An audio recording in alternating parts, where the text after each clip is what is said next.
My name is Aria Reynolds, and I'm 24 years old. 6 months ago, my mother gave away my car, the SUV my grandmother had gifted me for my 24th birthday. She handed the keys to my sister and told me, "Madison needs it more. You're single. Uber is more convenient for you." I didn't argue. I didn't fight. I just watched my car disappear from my life like I never mattered. Then came Grandma Eleanor's 70th birthday party. I showed up in an Uber. 40 family members watched me walk through those restaurant doors empty-handed.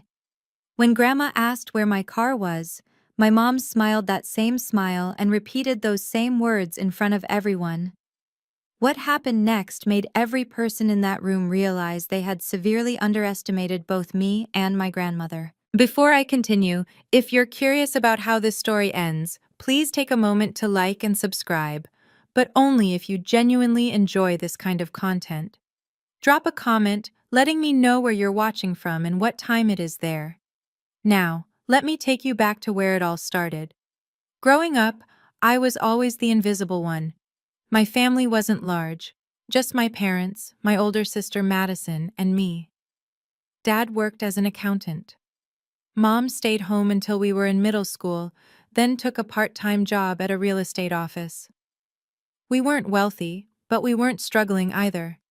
Middle-class suburban life in every sense. Madison was 4 years older than me. She had Mom's blonde hair, Mom's green eyes, Mom's laugh. People always said they could be twins. I took after Dad's side, darker hair, quieter demeanor, a tendency to observe rather than participate. From the beginning, Madison was the sun. I was the shadow.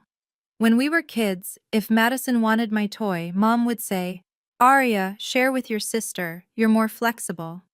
If Madison needed the bigger room, Mom would explain, "Madison has more friends over. You understand, right?" If Madison's activities conflicted with mine, guess who's got canceled? I learned early that flexible was code for expendable. By the time I turned 20, I'd built my own life. I worked as a freelance content writer, remote work that paid well enough for my apartment, my bills, my independence. But because I didn't commute to an office, Mom never considered it a real job. "When are you getting a proper career?" she'd ask at every family dinner. "Madison has a husband, a baby on the way. What do you have?" Madison married Derek Clark at 24, had little Ethan at 25. She lived the life Mom had blueprinted for both of us. I was the rough draft that never got published. Looking back, I realized flexible was just another word for expendable in my family. And that car, my birthday SUV, was supposed to change everything. It didn't. The second sign came a year before the party. Grandma Eleanor had been living alone since Grandpa passed. She was 70 then, sharp as ever, but the family worried. Someone floated the idea of her moving closer to us. Mom took charge immediately. She called a family meeting, which meant her, Dad, Madison, and Derek sitting around our parents' dining table. I found out about it 3 days later, after all the decisions had been made. "We talked about Grandma," Mom mentioned casually over the phone. "Madison's going to check on her twice a month. Derek will handle any repairs at her place." I waited for my assignment. It never came. "What about me?" I finally asked. "I work from home. I could help with—" "Oh, sweetie, you're so busy with your little computer thing." Mom's voice dripped with dismissal. "Let Madison handle it. She's better with people anyway." Better with people. Right. What Mom didn't know was that I'd been video calling Grandma every Sunday for 2 years. While Madison's twice-a-month visits lasted 30 minutes max, Grandma and I would talk for hours. About Grandpa, about her garden, about the books she was reading. Once, during one of our calls, she said something I didn't understand at the time. "You remind me so much of your grandfather, Aria." Her voice was soft, thoughtful. "Quiet, but you see everything." I laughed it off then. I shouldn't have. Because Grandma saw everything too. Every phone call where Mom talked over me. Every holiday where Madison's family got the spotlight, every small cruelty disguised as practicality. She was watching, waiting, and she was the one person in my family I had completely underestimated. My 24th birthday was supposed to be forgettable. I'd stopped expecting much from my family. A card. Maybe dinner if Mom felt generous. The bar was underground, and somehow they still found ways to trip over it. But that year was different. Mom called a week before. "Come to the house Saturday. We have something for you." I almost didn't go. Almost made up an excuse about work deadlines. But something in her voice, an unusual warmth, made me curious. The whole family was there when I arrived. Mom, Dad, Madison with Derek and baby Ethan. And in the driveway, wrapped in a giant red bow, sat a navy blue Honda CR-V. I stopped breathing. "Happy birthday, Aria." Mom handed me the keys, smiling like she'd invented generosity. "We wanted you to have reliable transportation." I remember my hands shaking as I took those keys. Madison had gotten her first car at 22 right after graduation. I was 24 and had been taking buses and Ubers for years. I'd stopped expecting equity, I'd stopped expecting anything. But here it was, proof that maybe, I mattered.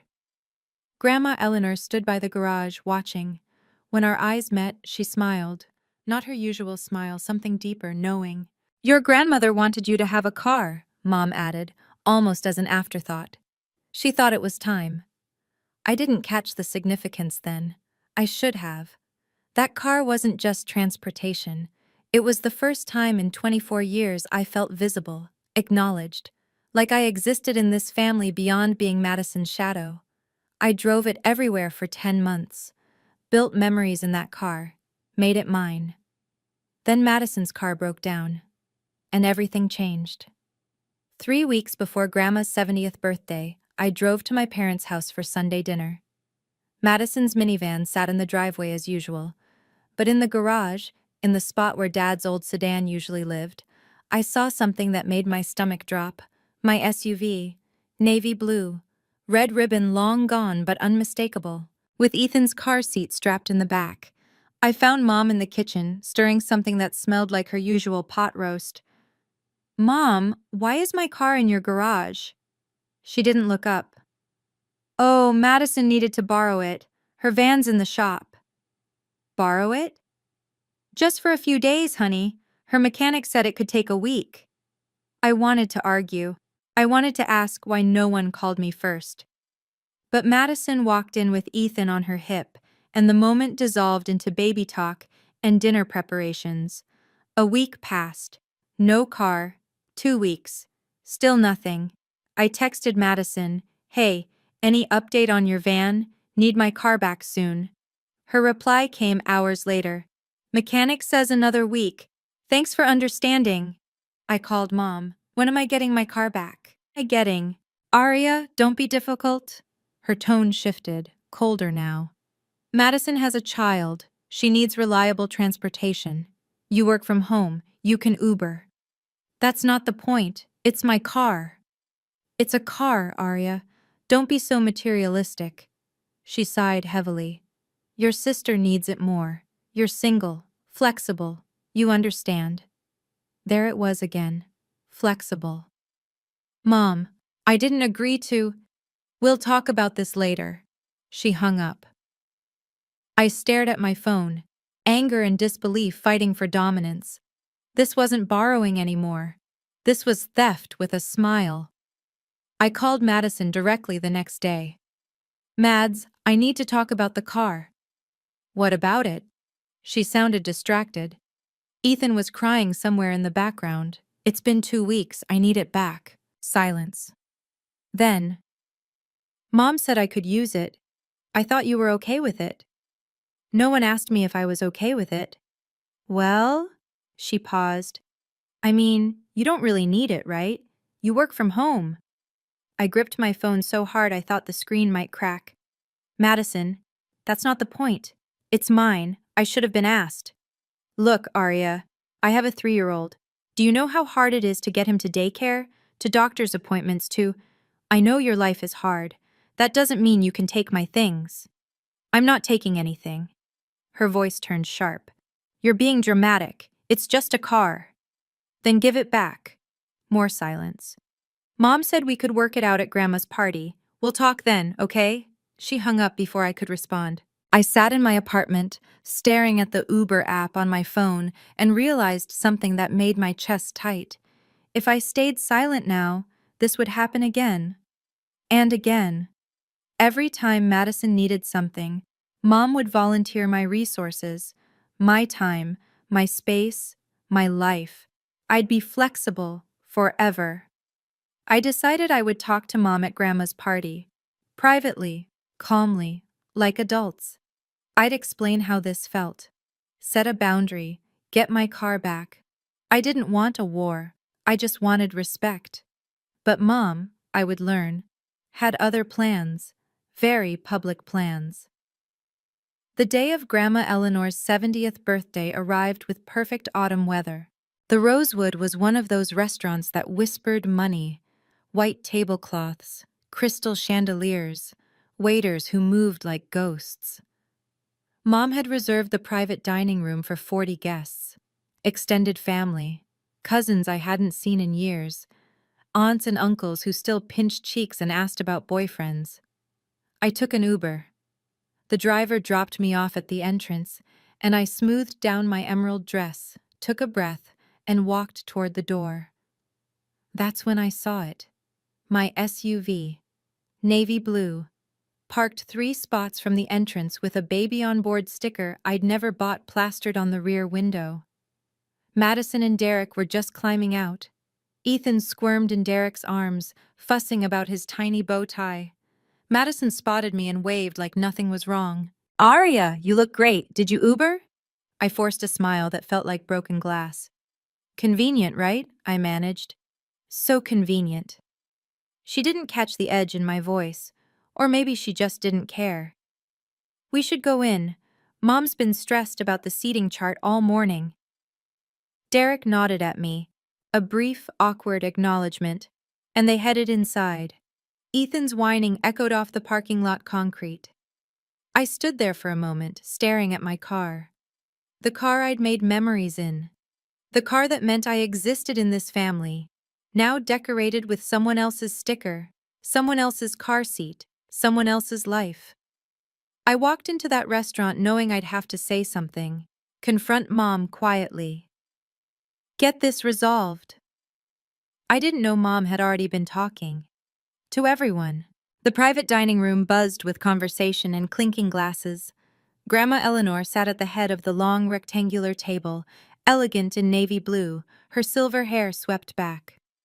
At 70, she still had the posture of a dancer and eyes that missed nothing. I found my seat, predictably at the far end, near the cousins I barely knew. The first hour passed in small talk and appetizers. Uncle Robert gave a toast. Aunt Patricia shared childhood stories about Grandma that made everyone laugh. Then, during the main course, Grandma looked directly at me. Aria, sweetheart, her voice cut through the chatter. I noticed you arrived alone. Where's that beautiful car we got you for your birthday? 40 heads turned my way. Before I could open my mouth, Mom's voice rang out from across the table. Oh, Aria gave it to Madison! She beamed like she was announcing a charity donation. Madison has little Ethan, you know. She needed reliable transportation for the baby. She turned to the relatives nearby, her smile widening. Aria is so understanding. She knows her sister needs it more. We're so proud of how generous she's become. Murmurs of approval rippled through the room. How sweet. Such a good sister. Family helps family. I sat frozen, my fork suspended halfway to my mouth. Mom had just rewritten history, in front of everyone. I didn't give anything. I was robbed in slow motion. Grandma's eyes hadn't left my face. She tilted her head slightly. You gave it away, Aria? Her voice was calm. Too calm. Or was it taken? The murmurs stopped. Mom's smile flickered for just a moment, and I felt the entire room shift. Mom, Linda laughed nervously. What a question! Of course Arya gave it willingly. She's not a child. Grandma didn't laugh. She set down her fork with deliberate precision. I'm asking Arya, not you, Linda. Every side conversation died. 40 pairs of eyes bounced between my grandmother and me like spectators at a tennis match. I swallowed hard. My heart pounded so loud I was sure everyone could hear it. I started, then stopped. Looked at Mom's warning glare, looked at Madison's frozen expression, looked at Grandma's steady gaze. No one asked me, I finally said. I was told Madison was borrowing it, for a week. That was 3 weeks ago. 3 weeks? Grandma repeated. I tried to get it back. My voice grew stronger. Mom said Madison needed it more, because she has a family. Because I'm single. I paused. Because I'm flexible. The room had gone completely silent. Mom stood up, her chair scraping against the hardwood floor. This is a small family matter, everyone. Nothing to worry about. Small? Grandma's voice cut like ice. A car worth $30,000 is a small matter? Someone gasped. I think it was Aunt Patricia. Linda's face drained of color. Mother, can we please discuss this privately? You made it public, Linda. Grandma's eyes never wavered. You announced to this entire room that Arya gave away her car. If that's a lie, it should be corrected in the same room. I looked at Grandma, really looked at her for the first time that night.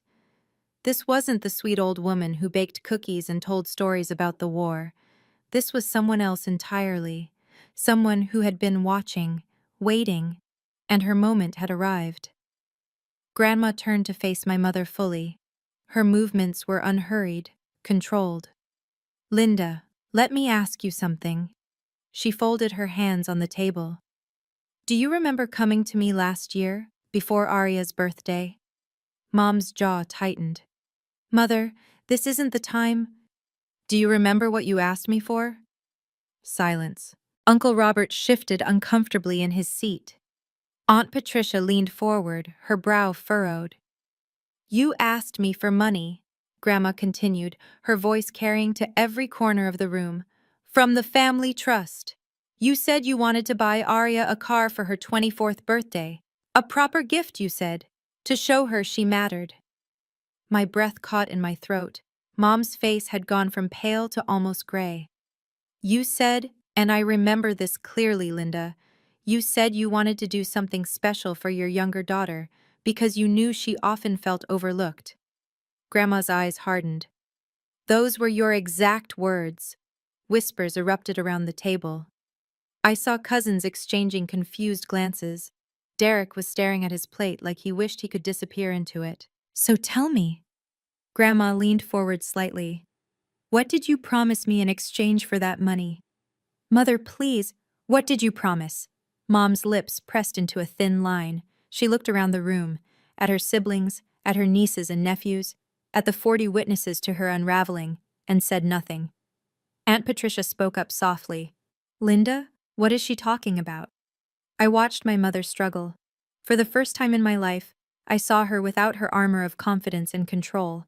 And I realized, the car wasn't just a gift from my parents. It never had been. I'll tell you what she promised. Grandma's voice was steady as steel. She promised that car would belong to Arya. Only Arya. She signed a paper saying so. The room erupted in murmurs. Mom's face contorted. That paper was it was a formality. For the trust records. The title of that car, Grandma interrupted, is in my name. Not yours, Linda. Not Arya's, mine. Because I paid for it. I felt like the floor had dropped out from under me. What? The word escaped before I could stop it. Grandma looked at me and her expression softened for just a moment. I wanted to give you something meaningful, sweetheart, but I know how your mother operates. She returned her gaze to Linda. So I kept the title in my name, and I made your mother sign an agreement stating the car was exclusively for you. Madison stood up suddenly, her chair nearly toppling. Wait. Grandma, I didn't know any of this.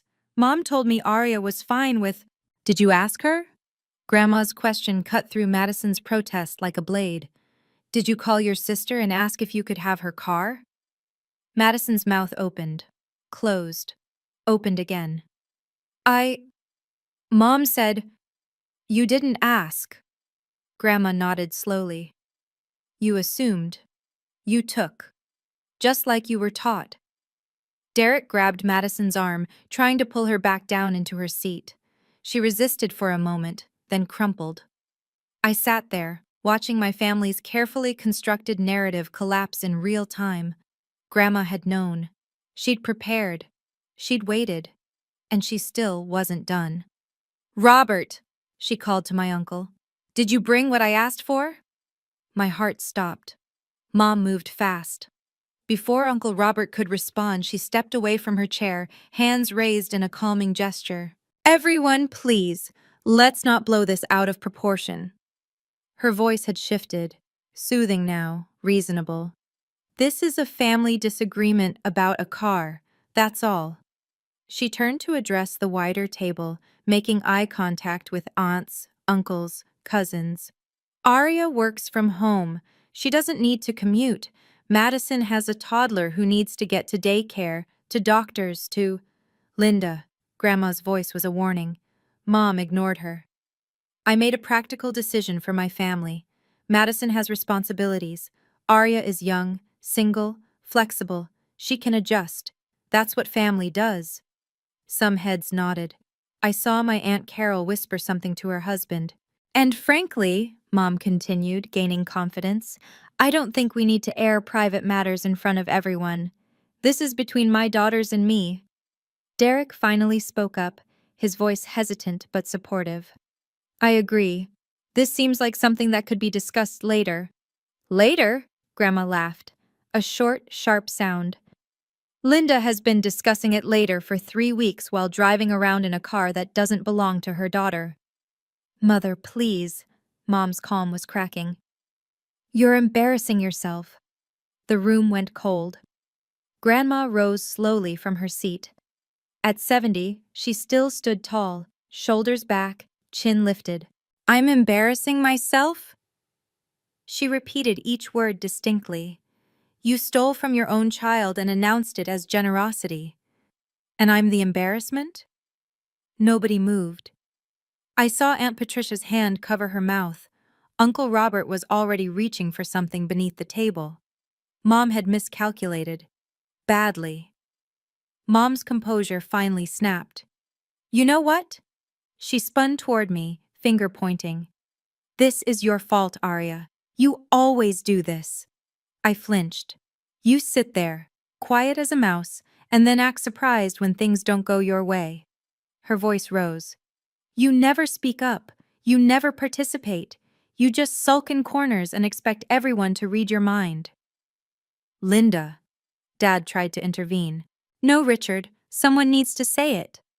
Mom's eyes were wild now. Madison has been carrying this family. She has a husband, a child, real responsibilities. Aria sits at home typing on her computer and calls it a career.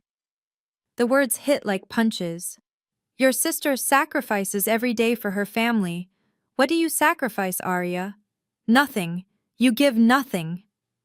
Tears burned behind my eyes, but I refused to let them fall. Not here, not in front of everyone. Sisters help each other. Mom's voice dripped with righteous anger. Madison needed that car. A good sister, a real sister, would have offered it without being asked. I would have, I heard myself say, if someone had asked. Don't play victim. It doesn't suit you. Madison sat frozen, staring at the tablecloth. Derek had his arm around her, but looked like he wanted to be anywhere else. I was about to stand up, about to walk out and never look back. Then another voice cut through the tension. That's enough, Linda. Aunt Patricia was on her feet, her face flushed with anger. I sat through this exact treatment when we were kids. I won't watch you do it to your daughter. Mom's head whipped toward her sister. Patricia, stay out of this. No, Patricia's voice was firm. Not this time. Aunt Patricia walked around the table toward my mother. I was the flexible one in our house, Linda, remember? Her voice was steady but carried decades of weight. You got the bigger room, the newer clothes, the later curfew. And every single time I complained, Mom and Dad said I should be more understanding. Mom's jaw clenched. That has nothing to do with— It has everything to do with this. Patricia stopped next to Grandma's chair. I spent years in therapy learning that what happened to me wasn't normal. And now I'm watching you do the exact same thing to Arya. The room was cemetery silent. She's not being selfish for wanting her car back. Patricia's eyes swept across the table. She's not being difficult. She's being a person with basic boundaries. Madison finally looked up. Aunt Patricia, I really didn't know. Then you should have asked. Patricia didn't soften. That's the whole point. You should have asked. I felt something shift in my chest. For the first time in my life, someone in my family was standing up for me. Someone understood. Grandma placed a hand on Patricia's arm. A gentle, approving gesture. This isn't about a car anymore, Grandma said. This is about whether our family treats all its members with respect, or only the ones who demand it loudest. She looked at me then, and I saw something in her eyes that I'd never noticed before. Pride. Robert, she said again. The folder. This time no one interrupted. Uncle Robert reached beneath the table and pulled out a manila envelope. Mom watched the envelope like it was a loaded weapon. And in a way it was. Okay, I need to pause here for a second. If you've ever been in a situation where your family talked about you like you weren't even in the room, where they made decisions for you and expected you to just accept it, I want to hear from you. Drop a comment below. Would you have spoken up at this point, or would you have waited like I did? Also, if you're enjoying this story, hit that like button. It really helps the channel. Now, let's get back to what happened next. Because trust me, Grandma wasn't done. Uncle Robert stood and crossed to Grandma's side of the table. The manila envelope looked ordinary, just beige paper and a metal clasp. But the way Mom stared at it, you'd think it contained nuclear codes. Mother. Mom's voice had lost its edge, replaced by something close to pleading. Whatever you're about to do, please. Not here, not in front of everyone. Grandma took the envelope from Robert's hands. You had every opportunity to handle this privately, Linda. She opened the clasp slowly, deliberately. 3 weeks. You could have returned the car, apologized, made it right. I was going to. Instead, you announced to 40 people that Arya gave away her birthday gift. Grandma withdrew a stack of papers. You turned theft into a story about your daughter's generosity. She spread the documents on the white tablecloth. So the truth will be told in the same room, to the same audience. I craned my neck to see what she'd laid out. Official-looking papers, something with a logo I recognized, the DMV. Robert, please read the first document aloud. Uncle Robert picked up the top paper, adjusted his reading glasses, and cleared his throat. Vehicle registration, State of California. He paused, finding the relevant line. Registered owner, Eleanor Mitchell. Gasps rippled through the room. That's just for convenience, Mom stammered. For tax purposes, everyone does that. Do they? Grandma's eyebrow rose. Robert, continue. He turned to the next document. This appears to be some kind of agreement. He scanned it quickly, his expression shifting from confusion to understanding to something like grim satisfaction. Read it, Grandma instructed. All of it? Every word. Mom's hands were shaking, and I finally understood what was about to happen. Uncle Robert's voice carried across the silent room. Family Trust Disbursement Agreement, dated March 15th of last year. He paused, then continued reading. I, Linda Reynolds, hereby acknowledge receipt of $28,000 from the Mitchell Family Trust. Someone whispered, 28,000? Robert kept going. These funds are designated for the purchase of a vehicle as a birthday gift for my daughter, Arya Reynolds. He looked up briefly, then returned to the document. I confirm that this vehicle will be registered in Eleanor Mitchell's name, but will serve as the sole property of Aria Reynolds for her personal use. My heart hammered against my ribs. Furthermore, Robert continued, I agree that this vehicle cannot be transferred, sold, loaned, or otherwise given to any other family member without the explicit written consent of Aria Reynolds. He lowered the paper. It's signed, Linda Reynolds, witnessed by... He squinted. Witnessed by Robert Mitchell. That's me. He looked at Mom. I witnessed this, Linda. I remember now. You told me it was routine trust paperwork. Mom's face had turned the color of ash. I didn't think, it was just a formality. $28,000 from my trust. Grandma's voice was ice. Given specifically for Aria, with explicit conditions you agreed to. In writing. Aunt Carol leaned over to her husband. She signed a legal agreement?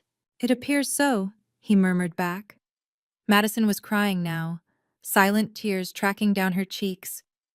Derek held her but kept his eyes fixed on the floor. Do you understand now? Grandma addressed the room. This wasn't a family car that Linda could redistribute as she pleased. This was Aria's property, funded by me, protected by contract. She paused. And Linda took it anyway. There's more. Grandma gestured for Robert to continue. He pulled out another sheet, this one handwritten, the ink slightly faded. This appears to be a personal letter of commitment. Robert examined it closely. Also signed by Linda. Mom made a sound like a wounded animal. I don't see why. Read it, Robert. He cleared his throat and began. To Mother. I promise that the car purchased with your gift will remain Aria's and Aria's alone. I understand that she has often felt overlooked in our family, and I want this gift to show her that she matters. I will never take this car from her or allow anyone else to use it without her explicit permission. Robert's voice cracked slightly. I am grateful for your generosity and will honor this commitment. Your daughter, Linda. The room was frozen. I couldn't breathe, couldn't think. My mother had written those words, acknowledged that I felt overlooked, promised to do better, and then broke every single promise. That letter, Grandma said slowly, was your idea, Linda, not mine. You wanted to put your commitment in writing to show me you understood. Mom's lips moved, but no sound came out. Did you lie to me then? Or did you simply forget your promises the moment they became inconvenient? Aunt Patricia shook her head in disgust. Uncle Robert set down the papers like they burned his hands. Madison sobbed openly now. Mom, how could you? You told me Aria didn't care about the car. I thought... Mom's voice finally broke through. I thought it would be fine. She never complains. She never had to. Grandma's words fell like a gavel. That was the whole point. The verdict was in. Madison stood up abruptly, mascara streaking her cheeks. Grandma, I swear I didn't know. Her voice was raw, desperate. Mom told me Aria said yes. She said Aria thought it made more sense for me to have it because of Ethan. Grandma regarded her eldest granddaughter without warmth. And you believed that without question? Did you call your sister? Text her? Send a single message asking how she felt? Madison's mouth opened. Nothing came out. You didn't. Grandma nodded slowly. Because it was easier not to ask. Easier to accept what benefited you and assume everyone else was fine. Derek tried to intervene. Eleanor, surely we can discuss this somewhere more private. Private? Grandma's laugh was razor-sharp. Your mother-in-law announced Aria's generosity to every person in this room. She made a public statement. A false one. She swept her gaze across the 40 faces watching in stunned silence. This was made public, so it will be resolved publicly. Linda humiliated Aria in front of everyone. The truth deserves the same audience. Several relatives nodded. I saw Aunt Patricia's hand reach for mine under the table, squeezing gently. Arya didn't give away anything. Grandma's voice rose.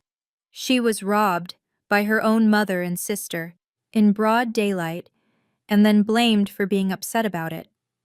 Mom, I'm so sorry. Madison turned to me, tears flowing freely.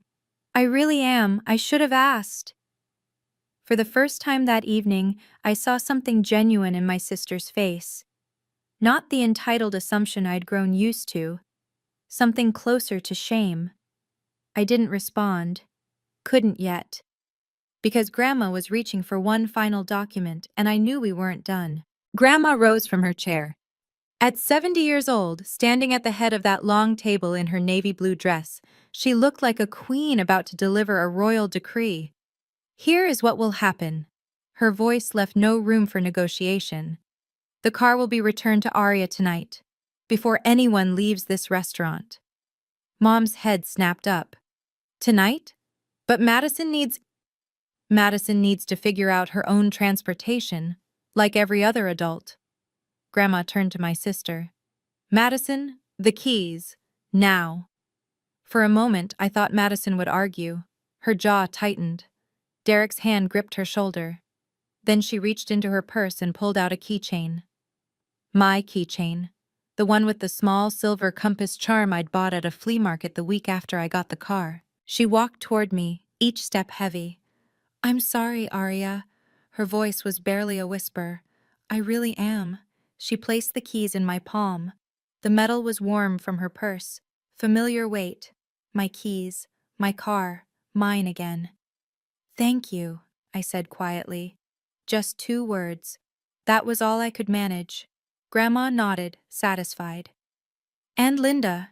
She turned to my mother. You owe your daughter an apology, not for the car, for the way you've treated her, for making her invisible in her own family. Mom stood rigid, her face a battlefield of emotions. Shame, anger, defiance, fear. Linda, Grandma's voice hardened. Now! 40 people held their breath, and my mother, for perhaps the first time in her life, had absolutely nowhere to hide. Mom's face had turned the color of old brick, flushed, mottled, barely contained. Arya. The word came out tight, forced. I apologize. I should have asked you before letting Madison use the car. That was it. A thin, technical admission. Nothing real. Grandma's eyes narrowed. That's your apology? For 3 weeks of theft? For lying to everyone here? For humiliating your daughter in front of her entire family? I said I was sorry. You said words. There's a difference. The tension in the room was unbearable. I could hear someone's watch ticking 3 seats away. But something had shifted in me during the past hour. I'd watched my mother lie, deflect, attack, and finally squirm under the weight of truth. I'd seen who she really was. And I realized I didn't need a genuine apology from her. I needed boundaries. Mom. I stood up, keys still clutched in my hand. I accept your apology. Relief flickered across her face. But I need you to understand something. I kept my voice steady, professional, the tone I used with difficult clients. From now on, any decision that involves me, my property, or my life, you ask me directly, not through Madison, not through Dad, me. Arya, you don't decide for me anymore. I held her gaze. I'm not the flexible one. I'm not the backup option. I'm your daughter, and I deserve to be asked. The room was silent. Grandma watched me with something I'd never seen directed at me before. Pride. Real, unconditional pride. That's my granddaughter, she said softly. And for the first time in 24 years, I felt like I actually existed in this family. Grandma wasn't finished. She waited until I sat down, then addressed the room again. There's one more matter to discuss. Mom groaned. Actually groaned, like a teenager being scolded. The Mitchell family trust. Grandma folded her hands. As most of you know, your grandfather established this trust before he passed. It was meant to help future generations of our family. Nods around the table. This was common knowledge. Until now, I've distributed trust funds through my children, Linda, Robert, and Patricia. They submitted requests on behalf of their families, and I approved or denied them. She paused, letting the words settle. That ends today. Mom's head snapped up. What? From this point forward, I will work directly with each grandchild. No intermediaries, no parents deciding who deserves what. Her gaze swept the table, landing on each cousin in turn. You're all adults. You can speak for yourselves. Uncle Robert nodded slowly. That seems fair. More than fair, Aunt Patricia agreed. But Mom looked like she'd been slapped. Mother, you can't just... The trust has always been managed through you? Grandma's eyebrow rose. So you could decide which of your daughters deserves support? So you could take money meant for Aria and redirect it to Madison because you deemed her more worthy? Mom had no response. I've watched how you treat your children, Linda, all of you, Grandma's voice carried to every corner, and I've decided that my grandchildren deserve better than being filtered through their parents' favoritism. Madison and I exchanged a glance, brief, uncertain, but meaningful. The power structure of our family had just shifted, and Mom was no longer the gatekeeper. Wow. I still remember the silence in that room after Grandma said that. If you're watching this and thinking about your own family dynamics, who holds the power, who makes the decisions, who gets overlooked, I'd love to hear your thoughts. What would you have done in my position? Comment below. I would have. And let me know. Also, subscribe if you want to see more stories like this. I post new ones every week. Now let me tell you what happened after we left that restaurant. The party ended 20 minutes after Grandma's announcement. Not officially. People still ate cake, sang happy birthday, posed for photos. But the energy had drained from the room like air from a punctured balloon. Mom and Dad left first, barely saying goodbye. Madison and Derek followed shortly after, Ethan asleep against Derek's shoulder. Madison paused at the door, looked back at me and mouthed, "I'm sorry." I nodded. It wasn't forgiveness, just acknowledgement. Aunt Patricia found me in the parking lot, standing next to my car, running my fingers along the door handle. "You okay, sweetheart?" "I don't know." I laughed weakly. "Is this what normal feels like? I've been invisible so long I forgot." She pulled me into a hug. Tight, warm.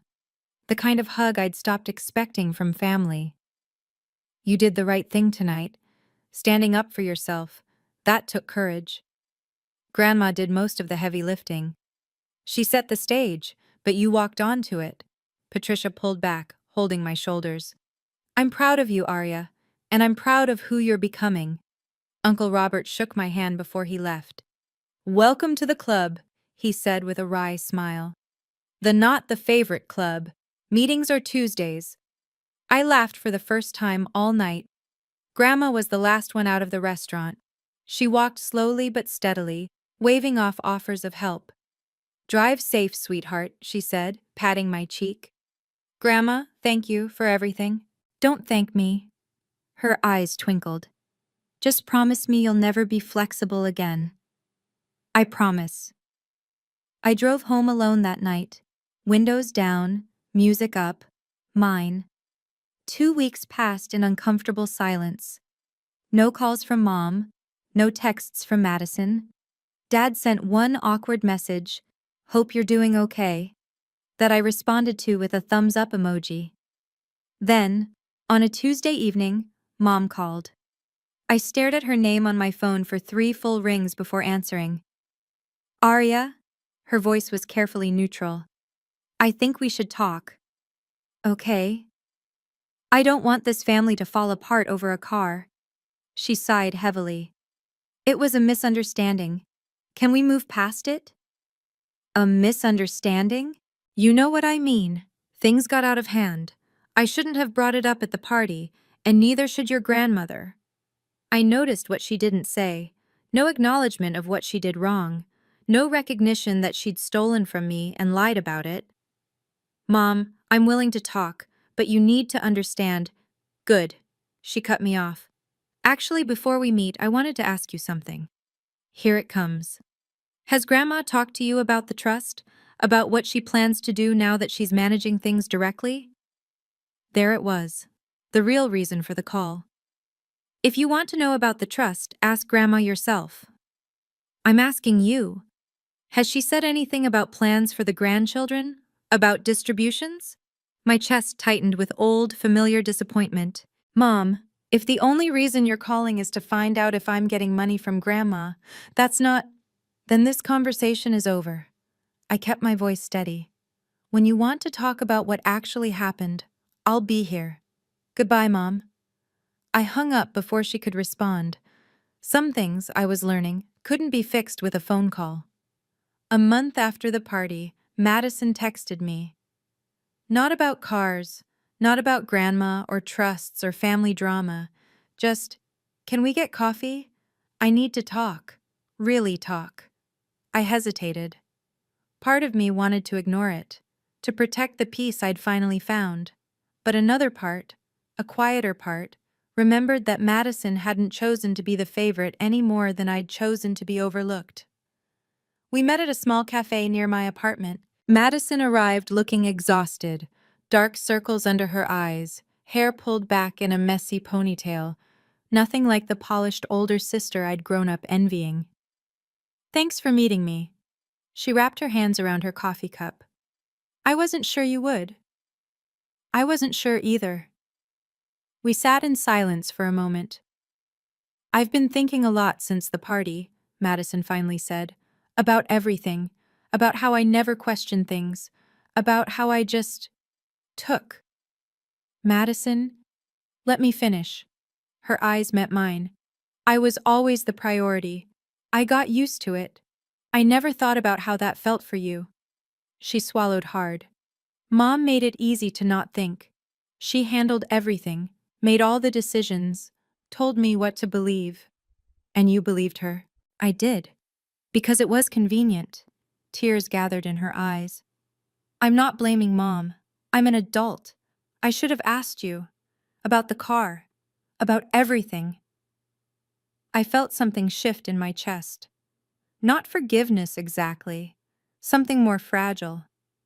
I don't need you to be perfect, Madison. The words came slowly. I just need you to ask. To see me. That's all I've ever wanted. She reached across the table and grabbed my hand. I'm trying. I really am. I know. It wasn't a fix, but it was a start. 6 months later, my relationship with Grandma Eleanor had transformed.